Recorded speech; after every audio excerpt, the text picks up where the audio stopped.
y arranco.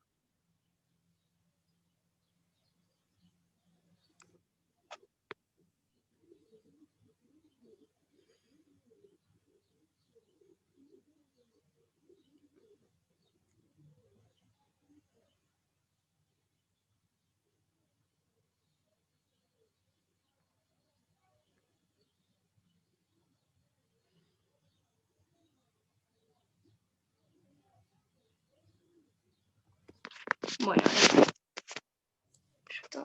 y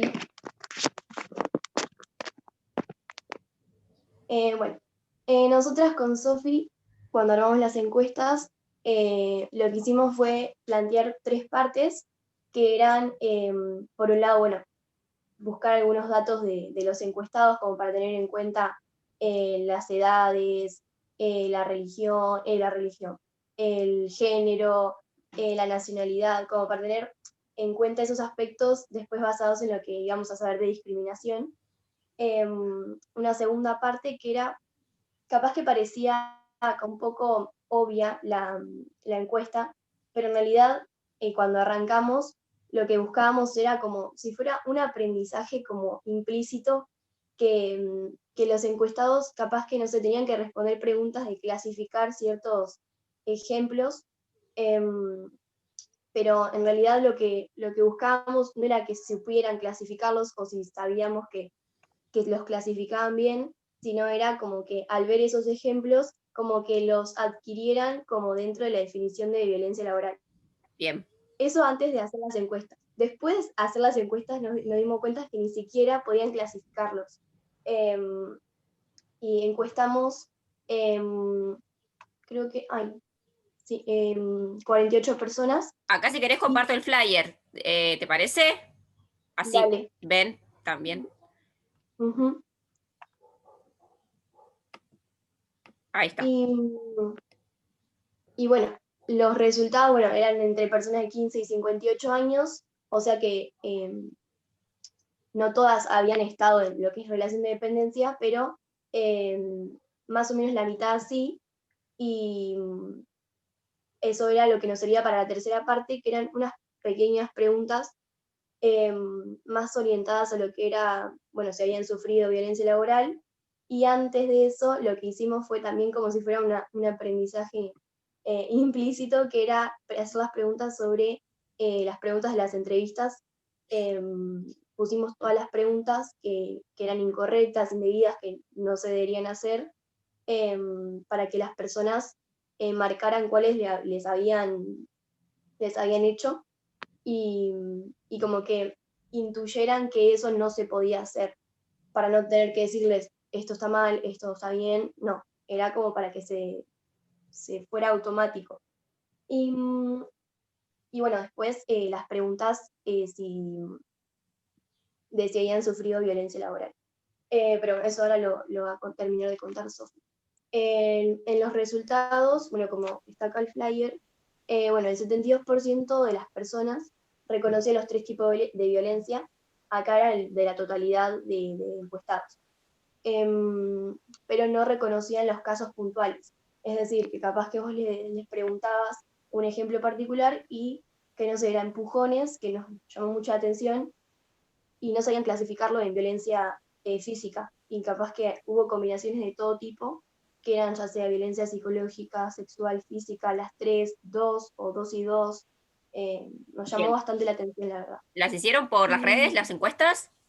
Sí. no, usamos formularios.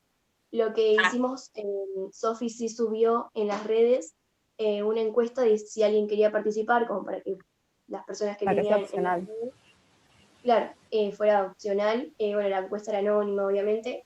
Y yo lo que hice fue, mandé la encuesta por privado a personas que del querían WhatsApp. ayudar. Claro, sí, de Ah, WhatsApp. o sea, el formulario de Google lo mandaron por WhatsApp y ¿por qué otra vía?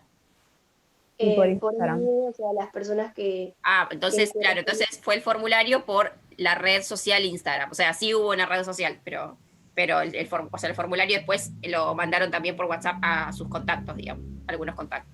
No, o sea, lo que fue la red social, se usó el chat de la red social, Ah, porque bien. lo mandamos por un link, o sea, solamente la persona que, en el caso de Sofi, porque lo subió a las redes. Claro, yo pregunté quiénes querían contestar una encuesta sobre violencia laboral y los que me dijeron que sí, yo les mandé el link por privado. Bien, buenísimo. Sí. Así que, bueno, y en lo que eran las preguntas indebidas, que era la tercera parte, la primera parte y la tercera parte, como lo que se sucedió fue que se armó como un ranking, por así decirlo, de las preguntas como más, eh, sí, en la entrevista las preguntas que más se hicieron, que eran indebidas. Y bueno, lo primero era la condición civil, o sea, si estaban casados. Después, como si fueran en un escalón compartido, si tenían hijos, si tenían incapacidades o alguna condición médica y por qué se postulaban ese cargo de esa edad. O sea que esas 4 preguntas estaban segundas, así que eran muy recurrentes. Bien. Em, Ahí se refiere, por Victoria, a las último, preguntas de la entrevista laboral. O sea, cuando, digamos, se claro, entrevistan a las personas para tomar o no el trabajo, digamos, hay preguntas que habíamos hablado, ¿se acuerdan? Que eran indebidas, como preguntar el estado de civil, si quieren tener hijos, las incapacidades, la condición médica, bueno, todo esto, que está muy bien. Bien. bueno, y por último, en tercer lugar, después el resto de las preguntas, pero capaz que no eran tan significativas. Si estaban bajo algún tratamiento psicológico o psiquiátrico. Esas fueron como las preguntas que entre los que encuestamos que habían trabajado en la entrevista le hicieron esas preguntas. Así que bueno, ahí ya Sofía. Sí. Bueno, después, la última parte era quienes habían estado en relación de dependencia si querían contar a ver si habían tenido alguna experiencia de violencia laboral. O sea, esa parte era opcional, obviamente. De todos los encuestados, solo 20 estuvieron en relación de dependencia y algunos, no todos, pusieron más en detalle cuál había sido el problema, pero lo que más se vio es que, bueno, 3 habían sufrido violencia psicológica y 2 psicológica y sexual. Bien. Después, bueno, en el flyer lo que agregamos fue esta parte del lado derecho, de cualquier tipo, si alguien sufre violencia laboral, que si lo detecta lo pueda denunciar o se pueda acercar a algún lugar a pedir ayuda, que no siga sosteniendo una situación así. Pusimos unos números de teléfono también, que es sobre la oficina de asesoramiento sobre Bien. violencia laboral. Buenísimo. Está bueno porque es información, ¿no? Esto es igual de la ciudad Sí, de Mar del Plata, ¿no? El teléfono. sí, sí, Porque sí. yo no me acuerdo. Sí. Bueno, acá por ahí hubiese estado poner, ¿no? Pertinente, ¿no? Colocar que es en la ciudad de Mar del Plata, ¿no? O sea que, no, digamos, en cada localidad hay una oficina de asesoramiento sobre violencia laboral, digamos, ¿no? Acá en la ciudad de Mar del Plata, este sería el teléfono. Pero bueno, Claro. está bien igual. Bien. Bueno, entonces me dijeron que las hicieron por esos medios. Bueno, ¿tuvieron alguna dificultad para la realización del trabajo? ¿Algo que tuvieron que cambiar, que rever? No, creo que no. No, la verdad que no. Por suerte salió todo como planeamos, Bueno, bastante bien. les voy a pedir a eso, este flyer, ¿ustedes lo van a compartir o no lo quieren compartir por las Yo redes? particularmente no. Bueno, porque si ustedes me autorizan, yo lo puedo compartir en mi red social Sí, o no. Sí, sí. Bueno, porque la idea es que quizás hago como vieron una publicación con todas las producciones de los estudiantes, pero para eso necesito, bueno, ya está, el de ustedes ya está, el de Karen y Juan ya está, me falta el flyer de Juliana y el del grupo Agustina también, ¿sí? Yo lo subí Ah, ¿lo a la subiste tarde. al Sí, Classroom? en el tablón. Ah, perdón, no lo había visto. Bueno, ahora, listo, así hago porque bueno, o sea, el flyer es para algo, ¿no? Para poder justamente compartir lo que hicieron. Acá está. ¿Lo subiste ayer a última hora, puede ser? Sí. Bien. Bueno, entonces ahora si ustedes me permiten, yo lo voy a subir, aunque sea a Facebook e Instagram, sí, bueno, voy a ver. O para que quede, ¿sí? Más que nada porque ese era el objetivo de la actividad. Bueno, muy bien. Vamos a repasar, en realidad retomar, porque como que quedó ahí medio en el aire, ¿no? El tema de el documento que yo les había compartido, en realidad era un artículo, ¿sí? Que hablaba acerca de la inserción laboral de los inmigrantes en nuestro país, ¿sí? Bueno, porque ahí quedó como medio, sí, que no quedó, digamos, trabajado totalmente el tema antes de pasar a trabajo infantil, ¿sí? Que es el tema que nos compete próximamente. Que era del diario Voces en el Fénix, ¿sí? ¿Se acuerdan? ¿Lo pudieron leer entero? O algunas partes, digamos, la mayoría de las partes.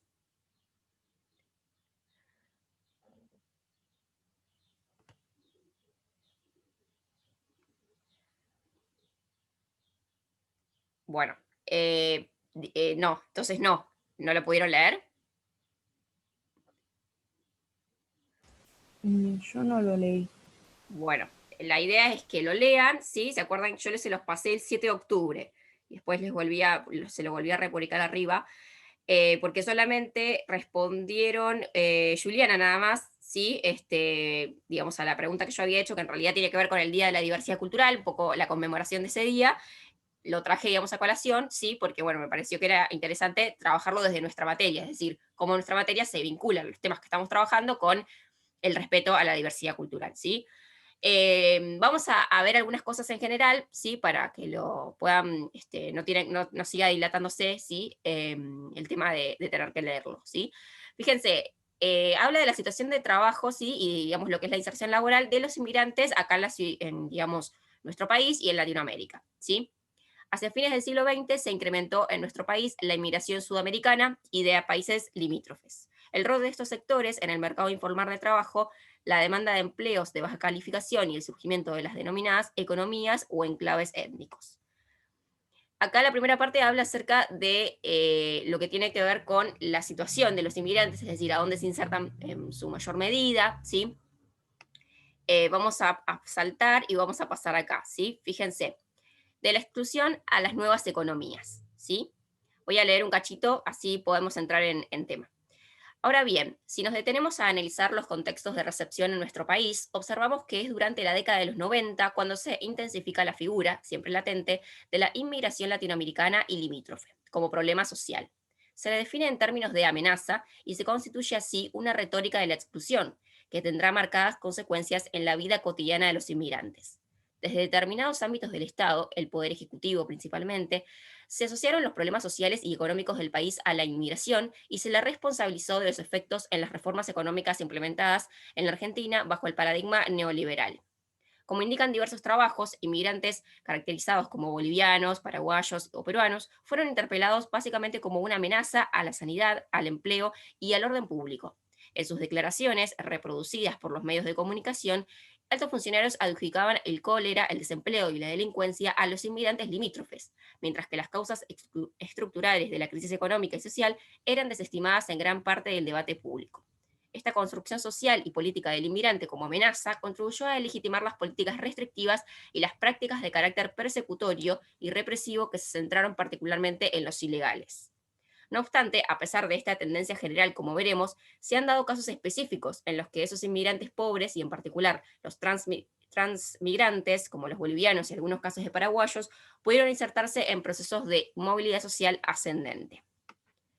Bueno, habla en general de esto, ¿sí? De la inserción de los inmigrantes, cómo es esa inserción acá en nuestro país. Ustedes van a ver que en general son tres, ¿sí? Los destinos en los cuales recibimos mayor cantidad de inmigrantes. En primer término, Bolivia, ¿sí? Luego Paraguay y luego Chile, ¿sí? No sé si estaban al tanto de esto, que principalmente en qué economías habíamos hablado que se insertaban, digamos, en qué ámbitos laborales. Ustedes acá tienen justo un, digamos, gráfico de tortas, como ustedes hicieron en la tabulación de datos. ¿Cuáles serían las ramas laborales en las cuales se insertan estos trabajadores?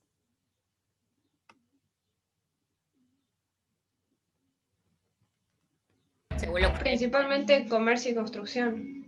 Bien, principalmente comercio, construcción, en realidad un mayor porcentaje de trabajo doméstico, ¿no? 18%, perdón, perdón, comercio 21%, o sea, en mayor medida comercio, ¿sí? Luego sería trabajo doméstico, ¿no? Luego la construcción y luego, bueno, el resto habría que ver qué es el resto, ¿sí? El resto tiene que ver más que nada con gastronomía, trabajos quizás más vinculados a lo que es temporada o a lo que es, pero más que nada el tema de la gastronomía, si ustedes, digamos, en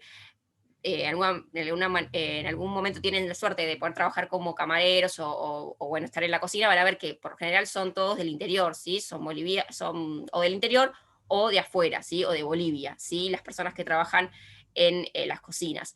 Y también, quizás el resto tiene que ver con las actividades agrícolas, ¿sí? Ustedes van a ver que acá abajo habla justamente de la horticultura, ¿sí? Es decir, la producción de hortalizas, que es una de las economías en las cuales más se destacan, ¿sí? Los trabajadores bolivianos.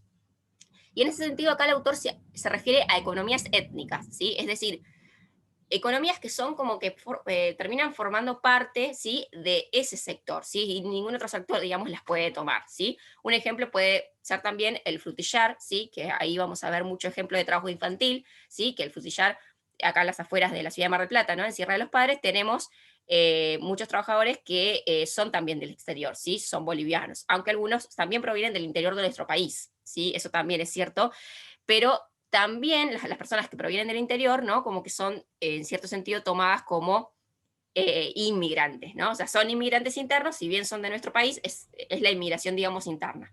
Pero a lo que voy es que también son tratados dentro de, con una introducción marginal en la economía, ¿sí? Es decir, hay sectores que ya, digamos, ellos van a estos sectores, ya saben a dónde tienen que trabajar, ¿sí? Construcción, industria textil, cuidado de niños o lo que tiene que ver con la limpieza, ¿sí? Eso también es muy común. Acá en la ciudad de Mar del Plata vemos muchas personas que contratan, ¿no? Son inmigrantes muchas veces los que limpian casas, los que limpian edificios, las mujeres que se encargan del mantenimiento de los edificios de la ciudad, ¿sí? Y eso tiene que ver con una discriminación indirecta, ¿no? Que se realiza. Es decir, no hay, habíamos hablado que no hay inmigrantes en cargos gerenciales o que estén, no sé, trabajando en empleos por ahí que tengan un mayor rédito económico, ¿sí? Sino que siempre están destinadas a estas economías, ¿sí? Que ya forman parte de economías étnicas, ¿sí? Acá, por ejemplo, dice, en el caso de los inmigrantes bolivianos vinculados a la horticultura en la Argentina, se dio un proceso de movilidad social ascendente que podemos denominar escalera boliviana. Un mismo trabajador que se iniciaba en la actividad como peón podía convertirse en mediero, luego en arrendatario, más tarde en propietario y finalmente en comercializador de hortalizas. Es decir, ese niño, sí, niño, perdón, bueno, en realidad género masculino, un mismo trabajador que se iniciaba en la actividad como peón, o sea que era un nene que ayudaba, ¿sí? En las actividades vinculadas a la horticultura, ya sea, por ejemplo, no sé, se encargaba de lo que tiene que ver con el manejo del arado o con lo que tiene que ver con la siembra, podía convertirse luego en mediero, que es un puesto un poco más alto, luego en arrendatario, que es quien arrenda, ¿no? El arrendatario sería el que arrenda el campo, es decir, aquel que alquila un terreno.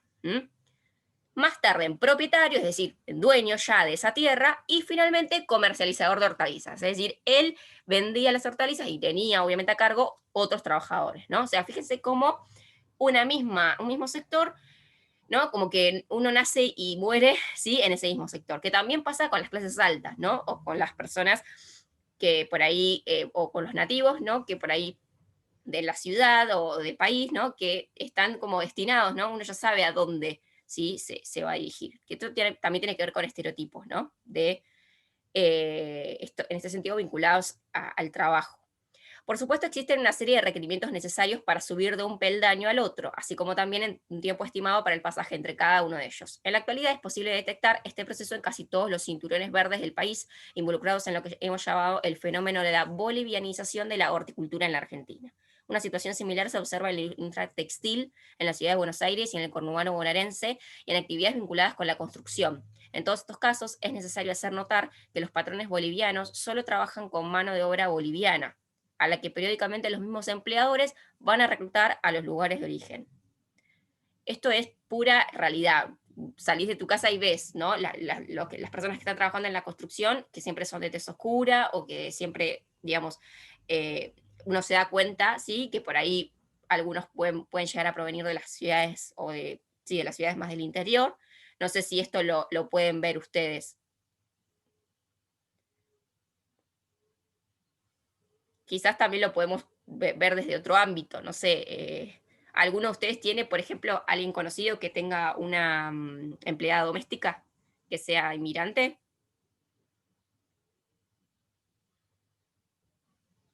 Empleada doméstica no, pero mismo, o sea, en las construcciones se ve y mismo en las verdulerías también. De las verdulerías sí se ve bastante. Y tiene que ver quizás con esto, ¿no? Que por ahí son personas que son estereotipos también en realidad, ¿no? Lamentablemente, ¿sí? Lamentablemente por ahí las personas que tienen tez blanca pueden pasar una entrevista laboral, es decir, imagínense una persona de tez blanca, rubia, y un hombre y otra mujer con tez oscura, ¿sí? Y por ahí un aspecto, que en realidad ahí el aspecto no es, digamos, pero el aspecto por ahí de inmigrante. ¿Quién es más probable que pueda tener ese puesto de trabajo? Bueno, la mujer blanca, obviamente, sí, porque depende también, pero la realidad es esta, ¿no? De que lamentablemente a veces también uno entra a trabajar en un lugar por su aspecto, ¿no? Y a veces por ahí esa persona está mejor preparada que vos, pero bueno, ¿no? Hay como una cuestión desde la presencia que a veces se confunde con un estereotipo, ¿sí? Y que hay que tratar justamente de construir estas ideas, ¿sí?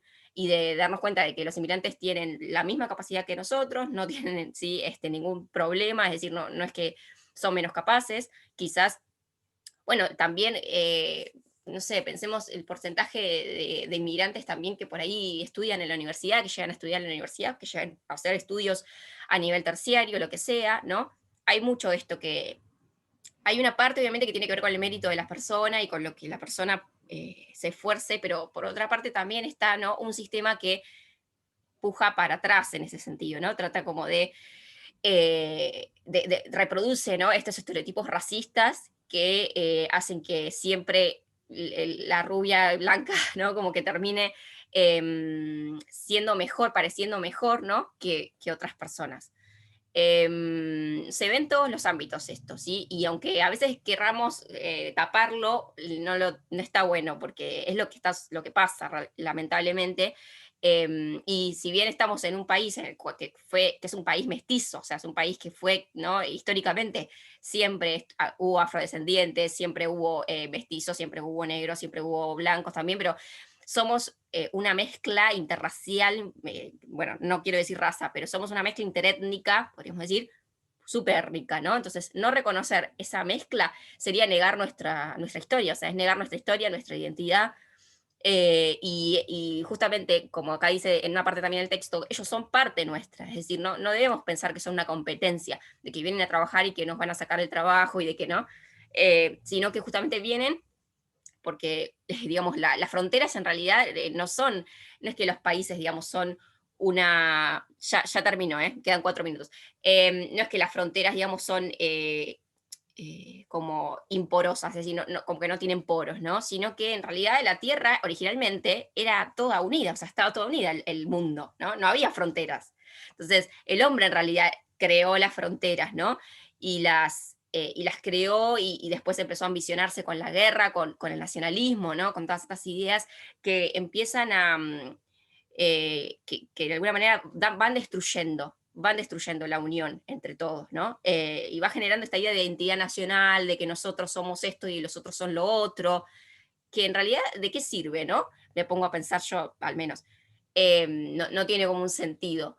Tiene un sentido de poder, obviamente, ¿no? Porque esto es lo que justificó la guerra, la Primera y la Segunda Guerra Mundial, ¿no? Justificaron los peores genocidios de la historia, pero si nos ponemos a pensar, ¿no? Es hora, creo yo, de que empecemos a desconstruir estas cuestiones, ya que estamos también mucho, ¿no? Con la deconstrucción del género, que está buenísimo que pase, que estamos hablando ahora de que las personas son libres de decidir sobre su sexualidad, sobre sus relaciones amorosas. Bueno, también pensemos, ¿no? En esto de el otro y lo que el otro tiene para ofrecernos, ¿no? Y de que el otro también es igual a mí en sexualidad, digamos, o sea, ya sea desde ese punto de vista y ya sea también desde el punto de vista, entre comillas, racial, bueno, mejor dicho, étnico, ¿sí? Bueno, los dejo con esta reflexión, ¿sí? Para terminar, verán que el tema es muy extenso, es decir, no tiene el trabajo, digamos, es solo un síntoma, es decir, esto se expresa en el trabajo, pero viene de largo antaño, viene y es una cuestión histórica que debemos, como ciudadanos, ¿no? Para ejercer una ciudadanía activa, poder reconstruir para repensar nuestras prácticas en el futuro, como gerentes, como trabajadores, ¿no? Así que bueno, eso. Después léanlo entero si quieren, ¿sí? Y el miércoles vamos a ver, no nos vamos a ver porque ustedes tienen 2 horas de actividad con la Semana de la Lengua Italiana, así que no nos vamos a ver. Pero voy a ver si no les voy a subir nada. Y ahora lo voy a consultar con Pablo, a ver cómo lo resolvemos y les mando un WhatsApp, ¿sí? De última. Pero lo que corresponde es que no hagamos actividades ni nada porque ustedes están abocados en esa, digamos, charla virtual. ¿Sí? Bueno, nos vemos entonces el lunes que viene, ¿sí? El lunes que viene sí, y arrancamos con trabajo infantil. Vale. Bien. Bueno, les mando un beso. Cualquier cosa me escriben, ¿sí? Vale. Bueno, chau, chau. Chao. Chao. Nos vemos. Nos vemos.